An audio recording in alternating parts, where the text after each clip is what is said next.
Hello అండి, ఇది వచ్చేసి చిర్రాకుతో పెసరపప్పు కూర అన్నమాట. మా ఏరియాలో దీన్ని పెసరపప్పు ముద్ద కూర అంటారు. దీంతో పెసరపప్పుతో అనేక రకాలు చేసుకోవచ్చండి. చిర్రాకు, తోటాకు, మెంతాకు, చుక్కాకు అనేక రకాలు చేసుకోవచ్చు. ఆల్రెడీ నేను మెంతాకుతో చేసి పెట్టున్నాను మన ఛానల్లో. అది వచ్చేసి ఈ వీడియో డిస్క్రిప్షన్లో ఇస్తాను. అంతేనండి. తర్వాత దీనికి కావాల్సిన పదార్థాలు చూద్దాం. ఉల్లిపాయలు మీడియం సైజ్ అయితే 2, వెల్లుల్లిపాయలు కొద్దిగా, టమోటాలు పెద్దవైతే 2, చిన్నవైతే 4 తీసుకోండి. క్వాంటిటీని బట్టి నేనైతే పెద్ద సైజు కాబట్టి టమోటాలు 2 తీసుకున్నాను అనమాట. అలాగే పెసరపప్పుని ఒక 15 మినిట్స్ ముందుగా నానబెట్టి పక్కన ఉంచుకోవాలి. తర్వాత పెనం పెట్టి ఆయిల్ వేసుకొని ఆయిల్ కాస్త వేడయ్యాక అందులో కాస్త మినప్పప్పు, వడపప్పు, జీలకర్ర వేసుకోవాలి. తర్వాత అది కాస్త వేగాక అందులోనే ఉల్లిపాయలు వేసుకోవాలి.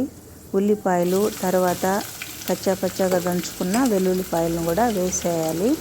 అది వేసేసిన తర్వాత కాస్త మగ్గనిచ్చి అందులోనే మన రుచికి సరిపడా ఉప్పు, కారం, పసుపు వేసుకోవాలి. దీనిలో కారం లేకపోతే పచ్చిమిర్చి బాగా ముద్దగా చేసి కచ్చాపచ్చగా దంచి కూడా వేసుకోవచ్చు. తర్వాత అది కాస్త వేగాక ఆయిల్లో సన్నగా తరిగి ఉంచుకున్న టమోటాలను వేసి బాగా మగ్గనివ్వాలి. తర్వాత అందులోనే మనం నానబెట్టుకున్నాం కదా పెసరపప్పు, దాన్ని కూడా వేసి మీడియం ఫ్లేమ్లోనే మగ్గబెట్టుకోవాలన్నమాట. తర్వాత ఇది కాస్త మగ్గాక మనం బాగా శుభ్రంగా కడిగి ఉంచుకోవాలి చిర్రాకుని. దాన్ని వేసి నేను తరగలేదండి, తరిగి వేసుకుంటే ఇంకా బాగుంటుంది. ఆ చిర్రాకునంతా వేసి అది కూడా కాస్త ఆయిల్లోనే మగ్గాక మన క్వాంటిటీని బట్టి వాటర్ కలుపుకోవాలి. మనం ఎంత క్వాంటిటీ చేస్తే దానికి తగినట్టుగా వాటర్ కలుపుకొని బాగా ఉడకనిచ్చి దించుకోవడమే.